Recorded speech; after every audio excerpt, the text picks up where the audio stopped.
കണ്ണൂർ പിലാത്രയിൽ ലോറികൾ കൂട്ടിയിടിച്ച് കത്തി 2 മരണമുണ്ടായി. തകരാറിനെ തുടർന്ന് നിർത്തിയിട്ടിരുന്ന ലോറിയിലേക്ക് ടാങ്കർ ലോറി ഇടിച്ചു കയറിയാണ് അപകടമുണ്ടായത്. ലോറിയുടെ തകരാർ പരിഹരിച്ചുകൊണ്ടിരുന്ന മെക്കാനിക്കും സഹായിയുമാണ് അപകടത്തിൽ മരിച്ചത്. വിവരങ്ങളുമായി മിഥുൻ പിള്ള ചേരുന്നുണ്ട്. മിഥുൻ, എപ്പോഴാണ്, വളരെ ദാരുണമായിട്ടുള്ളൊരു അപകടമാണ്, എപ്പോഴാണ് ഇങ്ങനെയൊരു അപകടമുണ്ടായത്? മറ്റു വിശദാംശങ്ങൾ.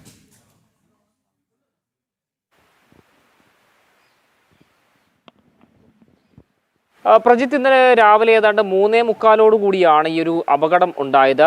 ഏതാണ്ട് ഇന്നലെ വൈകുന്നേരം അവിടെ ലോഡുമായി വന്നൊരു ഭാരത് ബെൻസ് ലോറി അവിടെ തകരാറായതിനെ തുടർന്ന് റോഡ് സൈഡിൽ നിർത്തിയിട്ടിരുന്നു. ഇതിന്റെ അറ്റകുറ്റപ്പണിക്കായി കാഞ്ഞങ്ങാട് ഷോറൂമിൽ നിന്ന് 2 പണിക്കാർ എത്തുകയും ചെയ്തിരുന്നു. ഇവർ വാഹനത്തിനടിയിൽ കിടന്ന് ജോലി ചെയ്തുകൊണ്ടിരിക്കുന്ന സമയത്താണ് മറ്റൊരു ലോഡുമായി വന്ന വാഹനം ഇവരുടെ വാഹനത്തിലേക്ക് ഇടിച്ച് കയറുന്നൊരു സാഹചര്യം ഉണ്ടായത്. ഇടിയുടെ ആഘാതത്തിൽ വാഹനത്തിന് തീ പിടിക്കുകയും ചെയ്തു. ഈ തീപിടുത്തത്തിലാണ് ജോലിക്കാരായ 2 പേരും മരിച്ചത് എന്നുള്ളതാണ് എടുത്തു പറയേണ്ടത്. അവർ 2 പേരുടെ പേര് വിവരങ്ങൾ കൂടി നമുക്ക് പറയേണ്ടതുണ്ട്. കാഞ്ഞങ്ങാട് മാവുങ്കൽ സ്വദേശിയായ ഇബിനൈസർ ആൻഡോ, അതുപോലെ തന്നെ പാലക്കാട് സ്വദേശി മുഹമ്മദ് ഷെബിൻ എന്നിവരാണ് മരിച്ചത്. ഇടിയുടെ ആഘാതത്തിൽ തീപിടിച്ച വാഹനത്തിന്റെ അടിയിൽ കിടന്ന പൊള്ളലേറ്റാണ് ഈ ഷെബിൻ മരണപ്പെട്ടത്. ഈ സംഭവവുമായി ബന്ധപ്പെട്ട സ്ഥിരമായ അപകടം ഉണ്ടാകുന്നൊരു സ്ഥലമാണ് ഈ പിലാത്തറ KSTP റോഡ് എന്ന് പറയുന്നത്.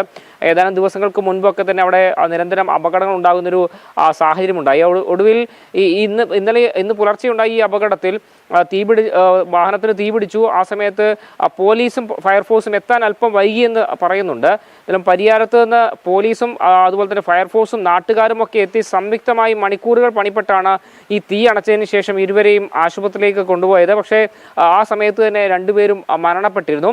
ഈ ഇടിച്ച വാഹനം, പുറകിൽ വന്ന് ഇടിച്ച വാഹനത്തിലെ ഡ്രൈവർമാർക്കും നിസാര പരിക്കുകളുണ്ട്. ഇവർ പരിയാരം മെഡിക്കൽ കോളേജ് ആശുപത്രിയിൽ ഇപ്പോൾ ചികിത്സയിലാണുള്ളത്. പ്രജിത്ത്. മിഥുൻ പിള്ളയാണ് കണ്ണൂരിൽ നിന്ന് വാർത്തയുടെ വിശദാംശങ്ങൾ നൽകിയത്.